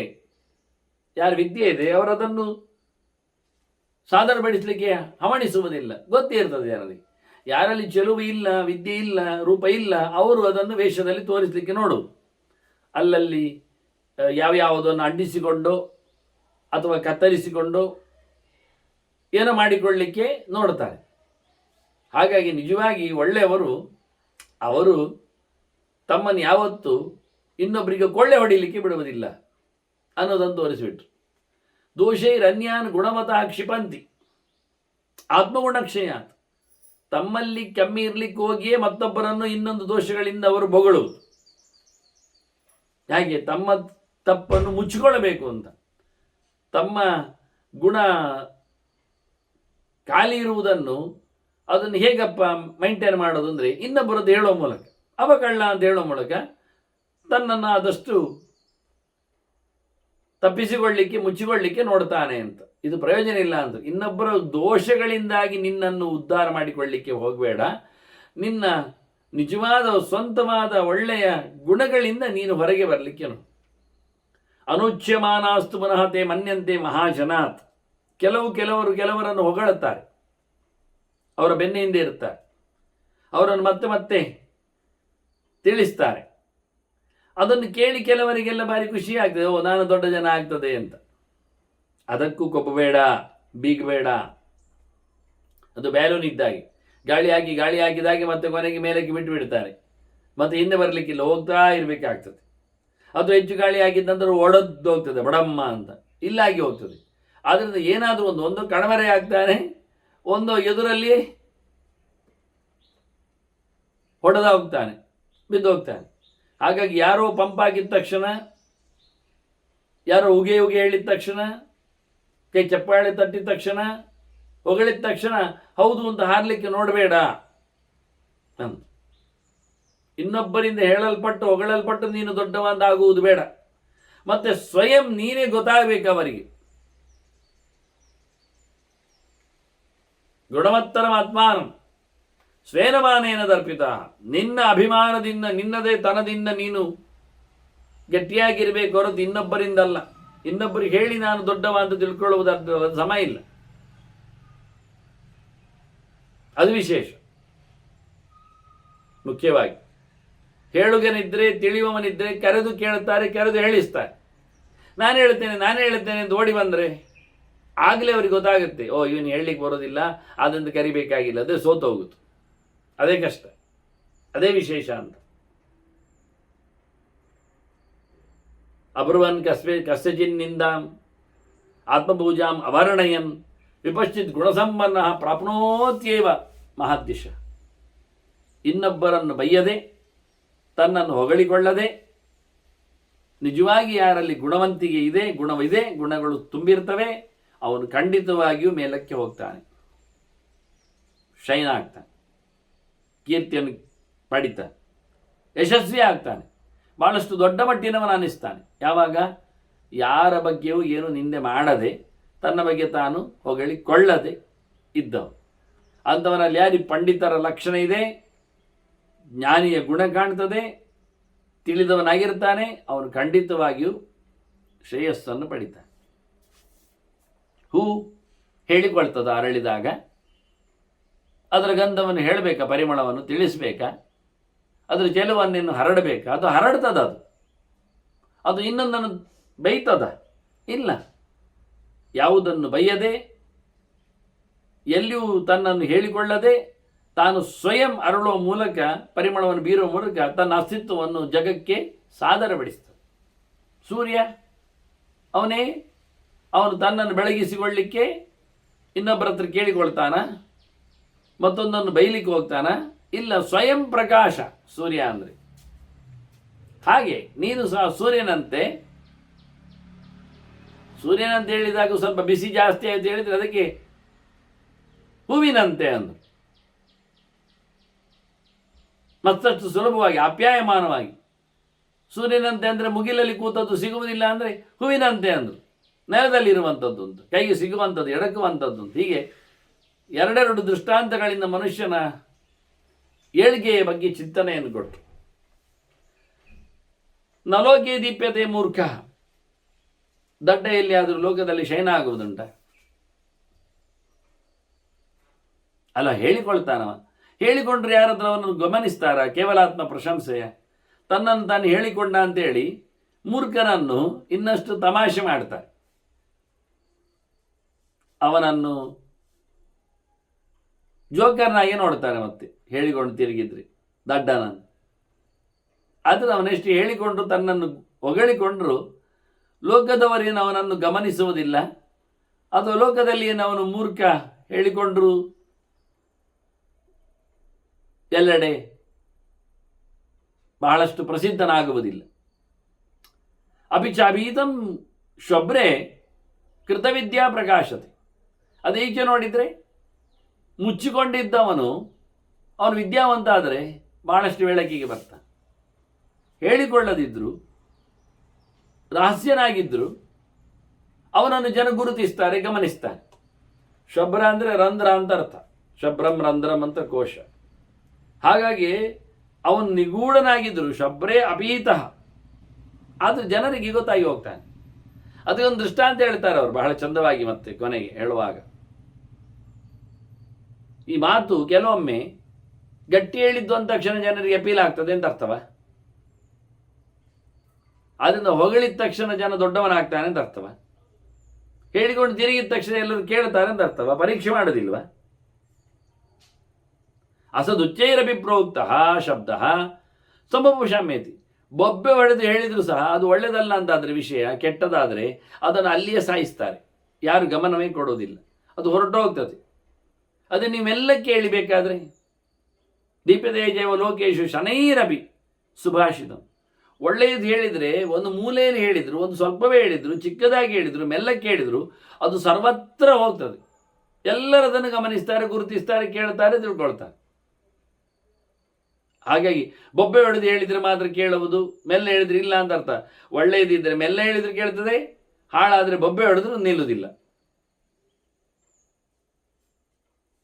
ಹಾಗಾಗಿ ಲಕ್ಷಗಟ್ಟಲೆ ಕೃತಿಯಲ್ಲಿ ಹಾಕಿಬಿಟ್ಟು ನೀವು ಏನು ಹೇಳಲಿಕ್ಕೆ ಹೊರಟ್ರು ಎಲ್ಲ ಸುಳ್ಳೆ ವಿಷಯಗಳಾದರೆ ಯಾರಿಗದು ಮೂಸ್ಲಿಕ್ಕೂ ಬೇಡ, ಪ್ರಯೋಜನವೇ ಇಲ್ಲ. ಎಂಥದದು ಮಾಯ ಅಂತ ತಿಳ್ಕೊಳ್ತಾರೆ, ಮುಗಿದೋಯ್ತು. ಅದನ್ನು ಹೇಳುವಂಥದ್ದು ಲಕ್ಷಗಟ್ಟಲೆ ಕೃತಿಗಳಲ್ಲಿ ಬರಬೇಕಾಗಿಲ್ಲ. ಸಹಜವಾಗಿದ್ದರೆ, ಅದು ಒಳ್ಳೆಯದಾಗಿದ್ದರೆ ಚೂರು ಹೇಳಿದರೂ ಸಾಕು, ಅಪೀಲ್ ಆಗ್ತದೆ, ಅರ್ಥ ಆಗ್ತದೆ, ತಿಳಿಲಿಕ್ಕೆ ಬರ್ತದೆ. ಅಷ್ಟು ಹೇಳಿದ್ರಲ್ಲಿ ತಿಳುವಂಥದ್ದು ಏನಿಲ್ಲ ಆದರೆ ಅದಲ್ಲೇ ಅದೇ ಮುಚ್ಚಿ ಹಾಕಿಬಿಡ್ತಾರೆ ಎಲ್ಲಿಯೂ ಅದರ. ಯಾಕೆಂದ್ರೆ ಎಂಥದ್ದು ಇಲ್ಲ ಅದರಲ್ಲಿ, ಹೇಳಲಿಕ್ಕೆ ಎಂಥದ್ದು ಇಲ್ಲ ಅನ್ನೋ ಅರ್ಥ ಆಗಿ ಹೋಗ್ತದೆ. ಹೀಗೆ ಬಹಳ ಸುಂದರವಾಗಿ ತಿಳುವಳಿಕೆಯ ಮೇಲೆ ಹೆಚ್ಚಿನ ಒತ್ತನ್ನು ಕೊಡ್ತಾ ಇದ್ದಾರೆ ನಾರದರು. ಮೂಢಾನಾಂ ಅವಿಲಿಪ್ತಾನಾಂ ಅಸಾರಂ ಭಾಷಿತಂ ಬಹು. ದಡ್ಡರದ್ದು ಅವರಿಗೆ ಅರ್ಥ ಆಗಿಲ್ಲ, ಅವರಿಗೆ ಇನ್ನೂ ಅನುಭವ ಇಲ್ಲ, ಇನ್ನೂ ಅವರು ಡಿಟ್ಯಾಚ್ಡ್ ಆಗಲಿಲ್ಲ. ಅಂಥವರು ಏನು ಸೊಗಸಿಲ್ಲದ, ಸಾರ ಇಲ್ಲ, ಮೂಲ ಪ್ರಮಾಣಗಳಿಲ್ಲ, ಒಟ್ಟು ಹೇಳುವುದು, ಒಟ್ಟು ಬಾಯಲ್ಲಿ ಕಂಡಾಬಟ್ಟೆ ತಿಳಿಸಿದ್ದಾರೆ, ಎಂತ ಅಂತ ಇಲ್ಲ, ಯಾವುದಕ್ಕೊಂದಕ್ಕೊಂದು ಸಂಬಂಧ ಇಲ್ಲ, ಅದಕ್ಕೆ ಅಧಿಕೃತವಾಗಿರೋ ಯಾವುದೋ ಡಾಕ್ಯುಮೆಂಟ್ಸೂ ಇಲ್ಲ. ಅದಾದ್ರೂ ಕೊಟ್ಟು ಕೋಟ್ ಮಾಡಿ ಆದ್ರೂ ಗಟ್ಟಿ ಮಾಡುವ ಅಂದ್ರೆ ಅದು ಇಲ್ಲ. ಅದು ಬೆಲೆ ಇಲ್ಲದ್ದು ಹೇಳಿಬಿಡ್ತಾರೆ ಮತ್ತೆ ಪುನಃ. ಇಂತಹ ಸಂಗತಿಗಳಲ್ಲಿ ಹೇಳಿಕೊಂಡವರ ಕಥೆ ಎಂಥದ್ದು? ದಡ್ಡರು ಅಂದ್ರೆ ದಡ್ಡರು. ಇದರಿಂದ ಏನಾಗ್ತದೆ ಹೇಳಿದ್ರೆ ಅವರ ಹುಳುಕು ಗೊತ್ತಾಗ್ತದೆ ಅಂದರು. ದರ್ಶಯಂತಿ ಅಂತರಾತ್ಮಾನಂ, ಅವ್ರು ಹೇಗೆ ಅನ್ನೋದು ಅರ್ಥ ಆಯ್ತು. ಅದರಿಂದ ಕೆಲವೊಮ್ಮೆ ಬಾಯಿ ಮುಚ್ಚಿದ್ರೆ ಒಳ್ಳೇದು, ಬಾಯಿ ತೆರೆದ್ರೆ ಬ್ರಹ್ಮಾಂಡ ಕಾಣ್ತದೆ ಅವರದ್ದು, ಹೇಸಿಗಳೆಲ್ಲ ಅರ್ಥ ಆಗ್ತದೆ ಜನರಿಗೆ. ಅಂಥವನ ಹಾಗೆ ಕೆಟ್ಟವ ಹೇಳಲಿಕ್ಕೆ ಹೊರಟು ತಾನು ಏನು ಅಂತ ಹೇಳಿಕೊಂಡ ಅಂತ. ಅದು ಹೇಗೆ ಅಂದರೆ ಅಗ್ನಿರಿಮ ಅಂಶಮಾನ್ ಅಂತ. ಇದು ವಿಪರೀತ ದೃಷ್ಟಾಂತವೂ ಆಗಬಹುದು ಒಂದು ದೃಷ್ಟಿಯಿಂದ. ಬೆಂಕಿ ಒಳಗಿದೆ, ಆದರೆ ಹೊರಗಿನಿಂದ ಬೆಂಕಿ ಇದೆ ಎಂದು ಗೊತ್ತೇ ಆಗುವುದಿಲ್ಲ. ಆದರೂ ಸುತ್ತಲೂ ಹಬ್ಬಿದ ಹೊಗೆಯಿಂದಾಗಿ ಏನಾಗ್ತದೆ, ಓ ಅಲ್ಲಿ ಬೆಂಕಿ ಹಾಕಿದ್ದಾರೆ, ಹಾಲು ಬಿಸಿ ಮಾಡ್ತಾರೆ ಅಂತ ಅರ್ಥ ಆಗ್ತದೆ. ಹೇಗೆ? ಹೊರಗಿನಲ್ಲಿ ವ್ಯಾಪ್ತಿಯನ್ನು ಪಡೆದದ್ದು ಧೂಮ, ಆದರೆ ಬೆಂಕಿ ಇದೆ ಎನ್ನುವುದು ಅರ್ಥ ಆಯಿತು, ಅದರಿಂದ ಕಾರ್ಯ ಇದು. ಹಾಗಾಗಿ ಸುತ್ತಮುತ್ತಲು ಏನೇನೋ ಮಾತಾಡಿದ್ದಾನೆ. ಅದು ಯಾವುದು ಅರ್ಥ ಇಲ್ಲದ್ದು ಜನರಿಗೆ ಕಣ್ಣಿಗೆ ಕೆಂಪು ಅಡರಿಸ್ತದೆ, ದುಃಖ ಭರಿಸ್ತದೆ, ನೋವು ಕಾಣಿಸ್ತದೆ, ತಲೆಬಿಸಿ ಮಾಡಿಸ್ತದೆ. ಇದರಿಂದೇನಾಯಿತು, ಒಳಗೆ ಅವನಲ್ಲಿ ಹುಳುಕು ಉಂಟು, ತಪ್ಪು ಉಂಟು ಅಂತ ಅರ್ಥ ಆಯಿತು, ಸೊನ್ನೆ ಇದ್ದಾನೆ ಅಂತ. ಹೀಗೆ ಒಳ್ಳೆಯದ್ದು ಅವಿತು ಕೂತಿದ್ರು, ತೋಟದಲ್ಲಿ ಅಡಿಯಲ್ಲಿ ಕೂತು ಅರಳಿ ನಿಂತರೂ ಹೂ ತನ್ನನ್ನು ತೋರಿಸಿಕೊಡ್ತದೆ ಪರಿಮಳದಿಂದ. ಕೆಲವೊಮ್ಮೆ ಮಾಟೆಯಲ್ಲಿ ಅಡಗಿ ಕೂತರು ಹಾವು ತನ್ನ ವಾಸನೆಯಿಂದ ಪರಿಚಯವನ್ನು ಕೊಡ್ತದೆ, ಆದ್ರಿಂದ ಕೋಲು ತಗೊಂಡೋಗಿ ಹೊಡಿತಾರೆ. ಎರಡು ಪ್ರಕಾರಗಳು. ಸದ್ದು ಮಾಡಲಿಕ್ಕೆ ಹೋಗಿ ವಸ್ತು ಉಂಟು ಗೊತ್ತಾಗ್ತದೆ, ಅಟ್ಟದಲ್ಲಿ ಸುಮ್ಮನೆ ಓಡಾಡ್ತಾ ಇದ್ರೆ ಗೊತ್ತಾಗುವುದಿಲ್ಲ. ಮತ್ತೆ ಇಲ್ಲಿ ಚುಯಿ ಶಬ್ದ ಮಾಡಲಿಕ್ಕೆ ಹೋಗಿ ಓ ಇಲ್ಲಿ ಪ್ರವೇಶ ಆಗಿದೆ ಅಂತ ಗಮನಿಸ್ತಾರೆ. ಹೀಗಾಗಿ ಮಾತಾಡ್ಲಿಕ್ಕೆ ಹೋಗಿ ಸಿಕ್ಕಿಬಿದ್ದ, ಮಾತಾಡ್ಲಿಕ್ಕೆ ಹೋಗಿ ಅವನು ಹುಳುಕಾರ್ತಾ ಇತ್ತು. ಹಿಡಿಯುವುದು ಹೊಡೆಯುವುದು ಎಲ್ಲ ಒಂದೇ ನಮನಿ. ಗಿಳಿ ಎಲ್ಲ ಹಕ್ಕಿಗಳಾಗೆ, ಯಾರ ಹಕ್ಕಿಗಳನ್ನು ಹಿಡಿಯುವುದಿಲ್ಲ, ಅದು ಮಾತಾಡ್ತದೆ ಹೇಳಿ ಹಿಡಿದಾಕಿದ್ರು ನೋಡಿ. ಅದರ ಅಂತಃಸತ್ತು ಗೊತ್ತಾಯ್ತವರಿಗೆ. ಅದನ್ನ ಮಾತು ಎನ್ನುವುದು ಮನುಷ್ಯನ ಸತ್ವವನ್ನು ಹೇಳುತ್ತದೆ ಸ್ಪಷ್ಟವಾಗಿ. ಆದ್ರಿಂದ ಕೆಟ್ಟವ ಗೊತ್ತಿಲ್ಲದವ ಏನೇನೋ ಹೇಳಿಕೊಳ್ಳಿಕ್ಕೆ ಹೋಗಿ ಅವನೆಷ್ಟು ನೀಚ, ಅವನೆಷ್ಟು ಸೊನ್ನೆ ಎನ್ನುವುದು ಅರ್ಥ ಆಗ್ತದೆ. ಮತ್ತೆ ಹೇಳಬಾರದ ಎನ್ನುವ ಪ್ರಶ್ನೆ ಬರ್ತದೆ ಅಲ್ವಾ? ಇದಕ್ಕೆ ಉತ್ತರ ನಾರದರ ಹತ್ರ ಕೇಳುವ, ನಾವು ಏನು ಹೇಳ್ತಾರೆ ಅಂತ. ಮೊದಲು ಅವರು ತಿಳ್ಕೊಳ್ಳಿಕ್ಕೆ ಹೇಳುತ್ತಾರೆ. ಮೊದಲು ತಿಳ್ಕೊ, ಗಟ್ಟಿ ಮಾಡಿ, ಎಲ್ಲೆಂದರಲ್ಲಿದ್ದ ಜ್ಞಾನವನ್ನು ಸಂಪಾದನೆ ಮಾಡು. ಒಳ್ಳೆಯ ಜ್ಞಾನ. ಮತ್ತೆ ಯತಸ್ಮಾತ್ ಕಾರಣಾತ್ ಪ್ರಜ್ಞಾ ಮೃಗಯತೆ ಪೃಥಕ್ ವಿಧ, ಮೃಗಯಂತೆ ಪೃಥಕ್ ವಿಧಾಂ. ಪ್ರತ್ಯೇಕವಾದ ಜ್ಞಾನವನ್ನು ಸಂಪಾದನೆ ಮಾಡಲಿಕ್ಕೆ ನೋಡು. ಅದು ಇನ್ನು ಹೇಳಿದ್ದಲ್ಲ ಅವರು, ಧರ್ಮೇಣ ವೇದಾಧ್ಯಯನಂ ಅಂತ. ಅಲ್ಲಿ ಧರ್ಮೇಣ ಎನ್ನುವುದಕ್ಕೆ ನಾವು ವಿವರಣೆ ಕೊಟ್ಟಿಲ್ಲ. ಧರ್ಮದ ಮಾಧ್ಯಮದಲ್ಲಿ ಅಸಹಜವಾಗಿ, ಅಧರ್ಮ ಮಾರ್ಗದಲ್ಲಿ, ಅನ್ಯಾಯವಾಗಿ, ಸುಳ್ಳಿನಿಂದಲ್ಲ, ಒಳ್ಳೆಯ ರೀತಿಯಿಂದ ಮಾಡಲಿಕ್ಕೆ ಉಂಟು ಅಂತ. ಹಾಗಾಗಿ ಮೊದಲಿಗೆ ಎತ್ತರದ ಜ್ಞಾನವನ್ನು ಸಂಪಾದನೆ ಮಾಡು, ಪರಮಾತ್ಮನ ವಿಜ್ಞಾನವನ್ನು ತಿಳ್ಕೊಳ್ಳಿಕ್ಕೆ ನೋಡು, ದೇವರ ಬಗೆಯನ್ನು ಅರಿವು, ಅದಕ್ಕೆ ನೋಡು. ಸುಮಾರು ಬಗೆಯಿಂದ ಚಿಂತನೆ ಮಾಡಲಿಕ್ಕೆ ಬರ್ತದೆ. ಅದನ್ನು ನಡೆಸಿಬಿಡು ನೀನು ಮೊದಲಿಗೆ. ಪ್ರಜ್ಞಾಲಾಭೋ ಹಿ ಭೂತಾನಾಂ ಉತ್ತಮ ಪ್ರತಿಭಾತಿಮೆ. ಅತ್ಯಂತ ಎತ್ತರದ ಶ್ರೇಯಸ್ಸಿನ ದಾರಿ ಕೇಳಿದರೆ ಜ್ಞಾನ ಸಂಪಾದನೆ, ಮತ್ತೊಂದಲ್ಲ, ಮತ್ತೊಂದಿಲ್ಲ. ಆದಷ್ಟು ಬಹುಮುಖಗಳಿಂದ ಚಿಂತನೆಗಳನ್ನು ತನ್ನದಾಗಿಸಿಕೊಳ್ಳುವುದೆನ್ನುವುದು ಉತ್ತಮ ಮಟ್ಟದ ಕಥೆ ಎಂದು ನಾನು ಹೇಳುತ್ತೇನೆ. ಮತ್ತೆ ಹಾಗಾದರೆ ಕೇಳುವುದು ಹೇಳುವುದು ಹೇಗೆ ಕೇಳಿದರೆ ಅದಕ್ಕೊಂದು ಸೂತ್ರ ಇದೆ ಅಂದರು ಅವರು. ನಾ ಪೃಷ್ಟ ಕಸಿಚಿತ್ ಬ್ರೂಯಾತ್ ಅಂತಾರೆ. ಅಲ್ಲ, ಯಾರು ಪ್ರಶ್ನೆ ಮಾಡದೆ ಹೇಳಲಿಕ್ಕೆ ಹೋಗಬಾರ್ದು ಅಂದರು. ಮತ್ತೆ ಬೆಳೆ ತಿನ್ಬೇಕಾಗ್ತದೆ ಅಂತ ನೋಡಿ. ಕಂಡಲ್ಲೆಲ್ಲ ಹೇಳಲಿಕ್ಕೆ ಹೋದರೆ ಇವನಿಗೆ ಎಂಥದ ಕೇಳಿದ್ರೆ ನಾವು ಹೋಗಾಚೆ ಅಂತ ಮತ್ತೆ ಹೊರಗೆ ಹಾಕಿ ಬಿಡ್ತಾರೆ, ಎತ್ತಿ ಶ್ರಾದ್ದ ಮಾಡ್ತಾರೆ. ಕೇಳಿದಾಗ ಹೇಳು, ನಾ ಪೃಷ್ಟ ಕಸಿಚಿತ್ ಬ್ರೂಯಾತ್. ಎಲ್ಲ ಅವ ಕೇಳಿದ ಯಾವಾಗ? ಮೊನ್ನೆಯಲ್ಲಿ. ಎಲ್ಲಿ? ಅದು ಸಂತೆಯಲ್ಲಿ ನಿಂತಾಗ ಹೇಳಿದ. ಯಾಲ ದೇವರು ಇದ್ದಾರಾದ್ರೂ ಒಂಚೂರು ಹೇಳಿಬಿಡಿ ಮಾರ್ಯಾರೆ ಅಂದ. ಮತ್ತೆ ತರಕಾರಿ ತಗೊಳ್ತಾ ಇದ್ದ ನಾವು. ಹಾಗೆಲ್ಲ ಎಲ್ಲೆಲ್ಲಿ ಕೇಳಿದ್ದಕ್ಕೆಲ್ಲ ಹೇಳಬೇಡ ಅಂದ. ನಾಪಿ ಅನ್ಯಾಯೇನ ಪೃಚ್ಛತಃ ಅಂತ. ಸಮಗಟ್ಟಿಲ್ಲದೆ ಕೇಳುವನ ಹತ್ರ ಹೇಳಲಿಕ್ಕೆ ಹೋಗಬೇಡ. ಕೆಲವರು ಗತ್ತಲ್ಲಿ ಫೋನಲ್ಲಿ ಹೇಳಿಬಿಡುದು, ಯಾರೇನು ಮೊದಲು ಹೇಳುವುದಿಲ್ಲ. ಮೊದಲು ಅಲ್ಲ, ಕಡೆಗೂ ಹೇಳುವುದಿಲ್ಲ ಬಿಡಿ. ಅಲ್ಲ, ನಮ್ಮ ಒಂದು ಅಪ್ಪ ಮೊನ್ನೆ ಒಂದು ಸತ್ತಿದ್ದಾರೆ, ಅವರಿಗೆ ನಾವು ಶ್ರಾದ್ದ ಮಾಡಿದ್ದೇವೆ, ಈಗ ಅವರು ಬಂದಿದ್ದಾರಾ ಹೋಗಿದ್ದಾರಾ ಎಲ್ಲಿಗೆ? ಅವ್ರು ನಮ್ಮ ಹತ್ರ ಕೇಳೋದು, ಯಾರು ಅವರಪ್ಪ, ಎಲ್ಲಿಯವ, ಎಂತ ಸತ್ತ, ಯಾರು ಕೇಳೋದು? ಅದೆಲ್ಲ ಹೇಳುವುದಿಲ್ಲ. ನಾವು ಕೇಳಬೇಕು ಅವರ ಹತ್ರ. ನಾವು ಪ್ರಶ್ನೆ ಮಾಡಬೇಕು, ಯಾರು ಮಾತಾಡೋದು ನೀವು? ನಿಮ್ಮ ತಂದೆ ಯಾರು? ಯಾಕೆಂದ್ರೆ ಮೊನ್ನೆ ಒಬ್ಬ ಪತ್ರಕರ್ತ ಗಡಿಬಿಡಿಯಲ್ಲಿ ಸರ್ಕಲಿಗೆ ಓಡಿದ, ಫೋಟೋಗ್ರಾಫರ್. ಅವನು ಯಾವುದೋ ಒಂದು ಪತ್ರಿಕೆಯ ಏಜೆಂಟ್. ಆಗಲ್ಲಿ ಸಮ್ಮರ್ದ ಇತ್ತು, ಗಂಡಾಬಟ್ಟೆ ರಶ್ ಇತ್ತು. ಅದು ಶಿವಮೊಗ್ಗದ ಯಾವುದೊಂದು ಸರ್ಕಲಲ್ಲಿ. ಇವ ದೂಡಿಕೊಂಡು ಎಲ್ಲರನ್ನು ಓಡ್ತಾ ಇದ್ದಾನೆ.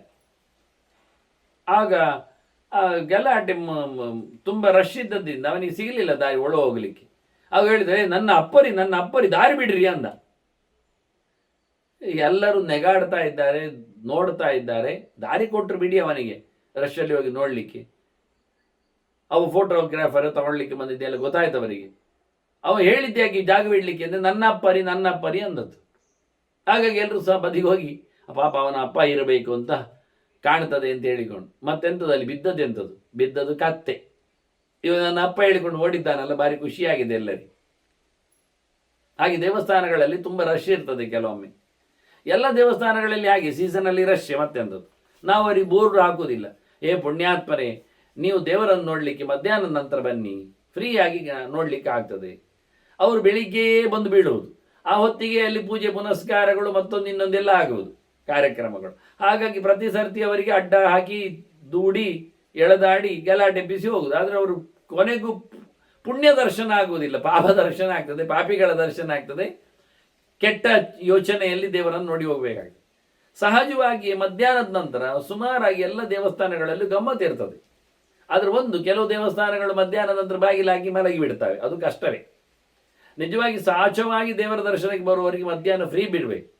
ಮಧ್ಯಾಹ್ನ ದೇವಸ್ಥಾನದಲ್ಲಿ ಗಲಾಟೆ ಇಲ್ಲ, ಕರ್ಮಾಂಗಗಳು ಇರುವುದಿಲ್ಲ. ಎಲ್ಲ ಊಟ ಆದ ನಂತರ ಎಲ್ಲರೂ ಆರಾಮವಾಗಿ ಏನೋ ನೋಡ್ತಾ ಇರ್ತಾರೆ. ಹೀಗಾಗಿ ಏನಾಗುತ್ತೆ ಅಂದರೆ ದೇವಾಲಯಗಳಲ್ಲಿ ಈ ರಶ್ಗಳನ್ನು ನಿಭಾಯಿಸಲಿಕ್ಕೆ ಬಹಳ ಸುಂದರವಾದ ಉಪಾಯವನ್ನು ಮಾಡಿದ್ದಾರೆ. ಏನು ಕೇಳಿದರೆ, ಊಟಕ್ಕೆ ಹೋಗಿರಿ, ಊಟಕ್ಕಾಯ್ತು ಅಂತ ಎಲ್ಲ ಪಿಡಿಚ ಅಲ್ಲಿಂದ ಓಡಿಯೇ ಬಿಡ್ತಾರೆ ಗಮ್ಮತ್ತಲ್ಲಿ. ಹೌದಲ್ಲ ಅಂತ ನೋಡಿ. ದೇವಕೋಣೆ ಒಳಗೆ ರಶ್ಶನ್ನು ತಪ್ಪಿಸಬೇಕಾದ್ರೆ ಒಂದೇ ಒಂದು ಸ್ಲೋಗನ್, ಊಟಕ್ಕಾಯ್ತು, ಊಟಕ್ಕೆ ಹೋಗಿ ಅಂತ ಓಡಿ ಆಯ್ತು. ನಾನು ಹೇಳುವುದು ಊಟ ಮುಗಿಸಿ ದೇವರ ದರ್ಶನಕ್ಕೆ ಬನ್ನಿ ಅಂತ. ಸಂತೋಷ ವಿಷಯ. ಒಂದು ಸರ್ತಿ ಸಮ್ಮರ್ದೆಲ್ಲ ಮುಗಿದೋಗುತ್ತೆ, ಬರೋರೆಲ್ಲ ಊಟಕ್ಕೆ ಹೆಚ್ಚು. ಊಟ ಮುಗೀತಾ, ನೀವು ಅಲ್ಲೇ ಬೇಕಾದ್ರೆ ಊಟಕ್ಕೆ ಬನ್ನಿ. ಊಟ ಮಾಡಿದರೆ ಊಟದ ಸಾಲೆ ಬೇರೆ, ದೇವರ ಸಾಲೆ ಬೇರೆ. ಯಾವಾಗ ಊಟ ಮುಗಿಸಿ ಚೊಕ್ಕದಾಗಿ ಕೈ ತೊಳ್ಕೊಂಡು ಒಂದು 2 ಗಂಟೆಗೆ ಆರಾಮವಾಗಿ ದೇವರ ದರ್ಶನಕ್ಕೆ ಬಂದರೆ ಏನಾಗುವುದಿಲ್ಲ, ಖುಷಿ ಇರುತ್ತೆ. ಹೀಗೆ ನಾವು ಹೇಳಿಕೊಟ್ಟದ್ದಕ್ಕೆ ನಾಳೆಯಿಂದ ಎಲ್ಲರೂ ಊಟದ ನಂತರವೇ ಸೇರಿಕೊಂಡ್ರೆ ಅಲ್ಲೇ ಸಮ್ಮರ್ದ ಆಗುತ್ತೆ, ಅದು ವಿಷಯ. ಆದರೆ ಸಮ್ಮರ್ದ ನಿಭಾಯಿಸಿಕೊಳ್ಳಲಿಕ್ಕೆ ಬರ್ತದೆ ಅಂತ. ಮಧ್ಯದಲ್ಲಿ ಬ್ರೇಕ್ ಆಗುವುದು, ಓಡಾಟಕ್ಕೆ ಅನ್ಯಾಯ ಆಗುವುದು, ಅದು ಯಾವುದಿರೋದು, ಯಜ್ಞ ಆಗುವು, ಮತ್ತೊಂದು ಪೂಜೆ ಪುನಸ್ಕಾರವು, ತುಲಾಭಾರವು, ತೆಂಗಿನಕಾಯಿ ಹೊಡೆಯುವುದು, ಏನೇನೋ ಆಗ್ತಾ ಇರ್ತದೆ ಬೆಳಿಗಿನ ಹೊತ್ತಿನಲ್ಲಿ ಎಲ್ಲ ದೇವಸ್ಥಾನಗಳಲ್ಲಿ. ಮಧ್ಯಾಹ್ನದ ನಂತರ ಒಮ್ಮೆ ತಂಡಾಗ್ತದೆ. ಹಾಗೆ ಅವನು ಹೇಳ್ತಾನೆ, ಎಲ್ಲಿಯೂ ಸಿಕ್ಕಿದಾಗ, ಏನೋ ಮಾಡಿದಾಗ, ಏನಕ್ಕೂ ಆದಾಗ ನೀನೆಲ್ಲ ಕೇಳಲಿಕ್ಕೆ ಬರಬೇಡ. ಸರಿಯಾಗಿ ಕೂತು ಕೇಳಿದವನಿಗೆ ಹೇಳಿದರೆ ಸಾಕು. ಮತ್ತೆ ಅಂತ ಸಂದರ್ಭದಲ್ಲಿ ಎಂತ ಮಾಡೋದು, ಹೇಳಿದ್ರೆ ಜಾನನ್ನ ಪಿಚ ಮೇಧಾವಿ ಜಡವತ್ ಸಮಭಾವಿಷ್ಯತ್. ಆಗ ಸುಮ್ಮನೆ ಇದ್ದು ಬಿಡಬೇಕು. ಎಂತ ಗೊತ್ತೇ ಇಲ್ಲ, ಕಿವಿಯೇ ಕೇಳಲಿಲ್ಲ, ಗೋಡೆ ಕಂಬದಾಗಿ ಹೊರಗಬೇಕಂತೆ. ಯದ್ವಾ ತತ್ವ ಕೇಳಿದವನಿಗೆ, ಅನ್ಯಾಯದಲ್ಲಿ ಹೇಳುವವನಿಗೆ ಇದೆಂತ ಸ್ವಾಮಿ ದೇವರು ಅಂತ ಕೇಳಿ ಓಡ್ತಾನವನು. ಓಡಿಯಾಗಿರೋದು, ಕೇಳಲಿಕ್ಕೆ ಅವನು ನಿಲ್ಲುವುದಿಲ್ಲ. ಅದು ಪರಶುರಾಮ, ಅವನಿಗೆ ಪರಶು ಗೊತ್ತಿಲ್ಲ, ರಾಮ ಗೊತ್ತಿಲ್ಲ, ಪರಶು ಗೊತ್ತಿಲ್ಲ, ಶೂ ಗೊತ್ತಿಲ್ಲ ಇಂತ ಹೇಳು ಅವನಿಗೆ. ಎಂತ ಕೇಳಿದ್ರು ಅಂತಾನೆ ಅಷ್ಟೇ. ಹಾಗಾಗಿ ಕೆಲವು ದೇವರ ಪರಿಚಯವನ್ನೇ ಮಾಡಿಕೊಳ್ಳದವರಿಗೆ ಯಾವ ದೇವರು ಹೇಳಿದ್ರು ಅರ್ಥ ಆಗುವುದಿಲ್ಲ. ಎಂಥ ದೇವರು ಹೇಳಿದ್ರು ಆಯಿತು ಅಂತಾನವ. ಇಂಥ ಜನರು ಅದು ನಿಲ್ಲುವುದಿಲ್ಲವ. ಇನ್ನು ಸೆಲ್ಫಿ ತಗೊಳ್ತಾನೆ ದೇವರೊಟ್ಟಿಗೆ ಬೇಕಾದ್ರೆ. ಹೀಗಾಗಿ ಬಹಳ ಚೆನ್ನಾಗಿರ್ತದೆ. ಕೇಳಿದವರಿಗೆಲ್ಲ ಹೇಳಬೇಕು ಅಂತ ನಿಯಮ ಇಲ್ಲ. ಅಯ್ಯೋ ಹೇಳಲಿಲ್ಲಲ್ಲ ಅಂತ ಅಳುಬೇಡ. ಸಹಜವಾಗಿ ಸರಿಯಾಗಿ ಕೇಳಿದವನಿಗೆ ಮಾತ್ರ ನೀನು ಹೇಳಿದರೆ ಸಾಕು ಅಂತಾರೆ. ಈ ನಮೂನೆಯಲ್ಲಿ ಅದಕ್ಕಿಂತವ್ರು ಒಳ್ಳೆಯವರಿದ್ರೆ ಮಾತ್ರ ಕೇಳಲಿಕ್ಕೆ ಬರ್ತದೆ ಅಂತಾರೆ. ಯತ್ರ ಗಮಯಮಾನಾನಾಂ ಅಸತ್ಕಾರೇಣ ಪೃಚ್ಛತಾಂ ಪ್ರಬ್ರೂಯಾತ್ ಬ್ರಾಹ್ಮಣೋ ಧರ್ಮಂ ತ್ಯಜೇತ್ ದೇಶಂ ತ್ಯಜೇತ್ತಂ ದೇಶಂ ಆತ್ಮವಾನ್. ಎಲ್ಲಿಯಾದರೂ ಒಬ್ಬ ಸಂಕಟಪಟ್ಟು ಕೇಳಿದವನಿಗೂ ಯದ್ವಾತತ್ವ ಮಾತಾಡಿದವನು ಹೇಳುತ್ತಾನೆ ಅಂತ ಇದ್ರೆ ಅಂಥವನ ಹತ್ತಿರಲ್ಲ, ಅಂತ ಊರೇ ಬಿಡಬೇಕು ಅಂತಾರೆ. ತಿಳಿಯಬೇಕು ಅಂತ ಗೊತ್ತಿದ್ರು ತಿಳಿಯಲಿಕ್ಕೆ ಬೇಕಾದಾಗ ರೀತಿಯಲ್ಲಿ ಕೇಳಬೇಕು. ಕೃಷ್ಣ ಏನು ಹೇಳಿದ, ತದ್ವಿದ್ಧಿ ಪ್ರಣಿಪಾತೇನ ಪರಿಪ್ರಶ್ನೇನ ಸೇವೆಯ ಅಂತ. ಮತ್ತೆ ಮತ್ತೆ ಪ್ರಶ್ನೆ ಕೇಳಲಿ, ಕಾಲಡಿಯಲ್ಲಿ ಕೂತ್ಕೊಳ್ಳಿ, ಸೇವೆ ಮಾಡಲಿ, ಸರ್ವಿಸ್ ಕೊಡಲಿ, ಮತ್ತೆ ಕೇಳಲಿಕ್ಕೆ ಹೇಳುವಾಗ ಅಂತಾನೆ. ವರ್ಷಗಟ್ಟಲೆ ಕೂತು ಸೇವೆ ಮಾಡಿದವರಿಗೆ ಹೇಳುವ ಭಾಗ್ಯ ಸಿಗುವುದಿಲ್ಲ ಕೆಲವೊಮ್ಮೆ. ಅಂತಿರುವಾಗ ಶ್ರವಣಾಯಾಭಿ ಭೌವೀರ್ಯೋ ಲಭ್ಯ ಅಂತಾನೆ. ಯಾರು ಯಮನೆ, ಪಕ್ಕೇನಲ್ಲ ಮಾರಾಯ ಕೇಳಲಿಕ್ಕೆ ಬರುವುದು ಹೇಳಲಿಕ್ಕೆ ಆಗುವುದೆಲ್ಲ ಅಂತಾನ. ಶೃಣಂತೋವಿ ಬಹವ ಎನ್ನ ವಿದ್ಯು ಅಂತ. ಆಶ್ಚರ್ಯವತ್ ಪಶ್ಯತಿ ಕಷ್ಟಿದೆ ನಮ್ಮೇಲೆ ಹೇಳಲಿಲ್ವ ಕೃಷ್ಣನು ಸಹ. ಈ ಕಿವಿ ತಲೆ ಎಲ್ಲ ಒಂದು ಕಡೆ ಇರುವುದಿಲ್ಲ ಅನ್ನೋದನ್ನು ಸ್ಪಷ್ಟ ಹೇಳುತ್ತಾನೆ. ಅದರಿಂದ ಯದ್ವಾತತ್ವ ಕೇಳಿದವನಿಗೆ ಹೇಳುವವರು ಇದ್ದಾರೆ ಹೇಳಿದರೆ ಅವನು ಸಮ ಇಲ್ಲ, ಆ ಊರು ಸಮ ಇಲ್ಲ ಅಂತ ಅರ್ಥ ಬಿಡಬೇಕು ಅಂತ. ತದೋ ವಾಸಂ ಪರೀಕ್ಷೇತ ಧರ್ಮ ನಿತ್ಯೇಶು ಸಾಧುಷು. ಒಳ್ಳೆಯರಿದ್ದಲ್ಲಿ ಇರಲಿಕ್ಕೆ ನೋಡು ಮಾರಾಯ. ಒಳ್ಳೆಯವರು ಅಂದರೆ ಒಳ್ಳೆ ಕೆಲಸ ಮಾಡೋರು, ಧರ್ಮ ನಿತ್ಯರು, ನಿತ್ಯ ಧರ್ಮ ಮಾಡುವವರು ಬೇಕು ನಮಗೆ. ಮನುಷ್ಯೇಶು ವದಾನ್ಯೇಶು ಸ್ವಧರ್ಮ ನಿರತೇಶು. ಯಾರದ್ದೋ ಧರ್ಮ ಮಾಡೋದಲ್ಲ, ಅವರವರ ಧರ್ಮ ಮಾಡುವವರು ಬೇಕು ನಮಗೆ. ಸ್ವಧರ್ಮ ಮಾಡುವವರ ತಾಣದಲ್ಲಿ ಇರಲಿಕ್ಕೆ ಇಷ್ಟಪಡು. ಆ ಊರು, ಆ ಜಾಗ, ಅದು ಒಳ್ಳೆ. ಶಿಷ್ಯೋಪಾಧ್ಯಾಯಿಕಾ ವೃತ್ತಿಂ ಯತ್ರ ಸ್ಯಾತ್ಸು ವೃತ್ತಿ ಯತ್ರ ಸ್ಯಾತ್ಸು ಸಮಾಹಿತ. ಗುರುಗಳ ಶಿಷ್ಯರ ಕೆಲಸ ಎನ್ನುವುದು ಚೆನ್ನಾಗಿ ಅಲ್ಲಿ ನಡೀತದೆ. ಶಿಷ್ಯ ಕೇಳಲಿಕ್ಕೆ ಇಷ್ಟಪಟ್ಟಿದ್ದಾನೆ, ಗುರು ಹೇಳಲಿಕ್ಕೆ ಹೊತ್ತುಕೊಂಡಿದ್ದಾನೆ ಸೊತ್ತನ್ನು ಅಂದಾಗ ಅಂದ ನಮೂನೆಯಲ್ಲಿ ಪ್ಲಿಸೆಂಟ್ ಆಗಿ ಚಂದವಾಗಿ ಅಲ್ಲಿ ನಡೀತದೆ. ಯಥಾವತ್ ಶಾಸ್ತ್ರ ಸಂಪನ್ನ, ಶಾಸ್ತ್ರ ವಿಷಯದಲ್ಲಿ ಒಳ್ಳೆಯ ಚರ್ಚೆ ಚಿಂತನೆ ನಡೀತದೆ. ಅಂತ ದೇಶ ಬಿಡಲಿಕ್ಕೆ ಆಗೋದಿಲ್ಲ. ಕಸ್ತನ್ ದೇಶಂ ಪರಿತ್ಯಜೆ. ಆ ಊರು ಬಿಡಬಾರ್ದು. ಆ ಊರು ಗ್ಯಾರಂಟಿ ಮಾಡಿಕೊಳ್ಳೋದು ಒಳ್ಳೆಯದಿರ್ತದೆ ಅಂತ. ಹೀಗಾಗಿ ಚತುರ್ಣಾಮಿತ್ರ ವರ್ಣಾನಾಂ ಧರ್ಮ ವ್ಯತಿಕರೋ ಭವೆ. 4 ವರ್ಣದವರು ತಮ್ಮ ಕೆಲಸವನ್ನು ಯದ್ವಾ ತದ್ವಾ ಮಾಡ್ತಾರೆ ಅಂತಾದರೆ ಅಲ್ಲಿ ಇರಬಾರ್ದು. ನತತ್ರ ವಾಸಂ ಕುರ್ಯಾತ್. ಅಲ್ಲಿ ಶ್ರೇಯಸ್ಸಾಗುವುದಿಲ್ಲ ಅವನಿಗೆ. ಮತ್ತು ಒಳ್ಳೆಯದು ಮಾಡುವವರಲ್ಲಿ ನಾವಿರಬೇಕು. ಪುಣ್ಯಂ ಪುಣ್ಯೇಶು ವಿಪುಲಂ ಪಾಪಂ ಪಾಪೇಶು ಚ ಆಪುನಿಯಾತ್. ಕೆಟ್ಟವರ ಜೊತೆಯಲ್ಲಿದ್ದರೆ ನಾವು ಕೆಟ್ಟದೇ ಆಗ್ತೇವೆ. ಧರ್ಮ ಬಾಹಿರ ಜೊತೆಯಲ್ಲಿದ್ದರೆ ನಾವು ಧರ್ಮದಿಂದ ದೂರ ಹೋಗ್ತೇವೆ. ಒಳ್ಳೆಯರ ಜೊತೆ ಇದ್ದರೆ ಸಂಘದಿಂದ ಒಳ್ಳೆಯರಾಗ್ತೇವೆ. ಹಾಗಾಗಿ ಒಳ್ಳೆಯದಾಗಲಿಕ್ಕೆ ನೋಡಬೇಕು. ಅಪಾಮಗ್ನೇಹೇ ತಥೇಂದೋಶ್ಚ ಸ್ಪರ್ಶಂ ವೇದಯತೆ ಯಥ. ಹೇಗೆ ಅಂದರೆ ನೋಡಿ, ಬೆಂಕಿ ಮುಟ್ಟಿದರೆ ಗೊತ್ತಾಗ್ತದೆ ಅಲ್ವಾ, ನೀರು ಮುಟ್ಟಿದ್ರು ಗೊತ್ತಾಗ್ತದೆ, ಚಂದ್ರನ ಕಿರಣಕ್ಕೆ ಹೋದ್ರು ಗೊತ್ತಾಗ್ತದೆ, ತಂಪಾಗ್ತದೆ. ಹಾಗೆ ಪುಣ್ಯ ಪಾಪಗಳ ಅರಿವು ಹಾಗೆ. ಕೆಟ್ಟವರ ಹತ್ತಿರ ಇದ್ದರೆ ಕೆಟ್ಟದಾಗುವುದು ಅರ್ಥ ಆಗ್ತದೆ, ಒಳ್ಳೆಯವರ ಜೊತೆಯಲ್ಲಿದ್ದರೆ ಒಳ್ಳೆಯದು ಅರ್ಥ ಆಗ್ತದೆ. ತಥಾ ಪಶ್ಯಾಮಹೇ ಸ್ಪರ್ಶಂ ಉಭಯೋ ಪುಣ್ಯ ಪಾಪಯೋ. ಹಾಗೆ ನಮಗೆ ಪಾಪ ಅಡರಿದ್ದು ಗೊತ್ತಾಗ್ತದೆ, ಪುಣ್ಯ ಆದದ್ದು ಗೊತ್ತಾಗ್ತದೆ. ನೀರು ಕುಡಿದಾಗ ಒಳಗೋಗುದು ಗೊತ್ತಾಗೋದಿಲ್ವ? ಬಿಸಿ ಬಿಸಿ ಕಾಫಿ ಕುಡಿದಾಗ ಬಿಸಿ ಆದದ್ದು ಅರ್ಥ ಆಗೋದಿಲ್ಲ ನಿಮಗೆ? ಹೇಗಾಗಿ ಆದ್ರಿಂದ ಅಪಶ್ಯಂತೋ ನ ವಿಷಯಂ ಭುಂಜತೆ ಅವಿಗಸಾಶಿನ. ಯಜ್ಞ, ದೇವರು, ಅತಿಥಿ, ಧರ್ಮ ಇಲ್ಲದೆ ಯಾರು ತಿಂತಾರೆ, ಯೋಚನೆ ಮಾಡದೆ ತಿಂತಾರೆ, ನೋಡಿಕೊಳ್ಳದೆ ತಿಂತಾರೆ, ಅವರನ್ನು ವಿಷಯ ಮತ್ತೆ ತಿಂತದೆ ಅಂತ ಅರ್ಥ. ಮುಂಜಾನಾಶ್ಚ ಅನ್ಯ ವಿಷಯಾನ್ ವಿಧಿ ಕರ್ಮಣ. ಅವರಿಗೆ ಕರ್ಮ ಅವರನ್ನುಂಗ್ತದೆ, ಅವರು ಸಿಕ್ಕಿ ಬೀಳುತ್ತಾರೆ. ಹಾಗಾಗಿ ಸಿಕ್ಕಿ ಬೀಳದಂತೆ ಇರುವುದು ದೊಡ್ಡ ಸಂಗತಿ. ನಿರಾರಂಭ ವಾಸ್ತವವಾಗಿ ಅಪೇಮಿಹ ಯಥಾ ಲಬ್ಧೋಪಚೇತನ. ಯಾವುದನ್ನು ಹೆಚ್ಚು ಶುರು ಮಾಡಲಿಕ್ಕಿಲ್ಲ, ಸಿಕ್ಕಿದ್ದರಲ್ಲೇ ಬದುಕಿಕ್ಕೆ ನೋಡಬೇಕು. ಅಂಥವು ನಿಜವಾಗಿ ಶ್ರೇಯಸ್ಸನ್ನು ಪಡಿತಾರೆ. ಕಾಲಿ ಎಳೆಯವರು ಇದ್ದೇ ಇದ್ದಾರೆ, ಅದು ವಿಷಯ ಬೇರೆ. ಆಕಾಶಸ್ಥ ಧ್ರುವಂಯತ್ರ ದೋಷಾನ್ ಬ್ರೂಯು ವಿಪಶ್ಚಿತ. ತಿಳಿದವರ ಬಗ್ಗೆ ದೂರದಲ್ಲಿ ನಿಂತವ ಹಾಗಂತೆ ಹೀಗಂತೆ ಅಂತ ಬಗಳಿದರೆ ಅದೆಂಥದ್ದು ಕೆಲಸ ಆಗುವುದಿಲ್ಲ. ಯಾಕೆ? ತನ್ನ ಪ್ರತಿಷ್ಠೆಗಾಗಿ ಹೇಳಿಕೊಂಡದವ, ತಾನು ಸಾಬೀತಾಗಬೇಕೆಂದು. ಆತ್ಮ ಪೂಜಾಭಿಕಾಮ ಅವೈ. ಹಾಗಾಗಿ ಕೋವಸೆ ತತ್ರ ಪಂಡಿತ, ಅಂಥವರ ಹತ್ತಿರ ಹೋಗಬೇಡ ಅಂತ. ಯಾರು ಕಾಲಿ ಎಳಿತಾರೆ, ದೂರದಲ್ಲಿ ನಿಂತು ಸುಳ್ಳು ಆರೋಪಗಳನ್ನು ಹಾಕ್ತಾರೆ, ಅಂಥ ಊರು ಒಳ್ಳೆಯದಲ್ಲ, ಅಂಥ ಜನ ಒಳ್ಳೆಯದಲ್ಲ. ಅವರವರ ಪ್ರತಿಷ್ಠೆಗಾಗಿ ಹಾಕಿಕೊಳ್ಳುತ್ತಾರೆ, ತಿಳಿದವರನ್ನು ತುಳಿತಾರೆ. ಹೀಗಾಗಿ ಅಂಥ ಜೊತೆಯನ್ನು ಬಿಟ್ಟು ಸಹಜವಾಗಿಯೇ ಜ್ಞಾನದ ಲಾಭಕ್ಕಾಗಿ ಬರಬೇಕು ಅಂತ ಚಿಂತನೆಯನ್ನು ಕೊಟ್ಟಿದ್ದಾರೆ. ಇಂಥ ಅನೇಕ ಶ್ರೇಯಸ್ಸಿನ ದಾರಿಗಳ ಬಗ್ಗೆ ನಾರದರ ಮಾತುಗಳನ್ನು ನಾವು ಮತ್ತೆ ಸೇರಿದಾಗ ಕೇಳುವ ವಂದನೆಗಳೊಂದಿಗೆ ಶ್ರೀಕೃಷ್ಣಾರ್ಪಣಮಸ್ತು. ನಾರಾಯಣ ನಾರಾಯಣ ನಾರಾಯಣ.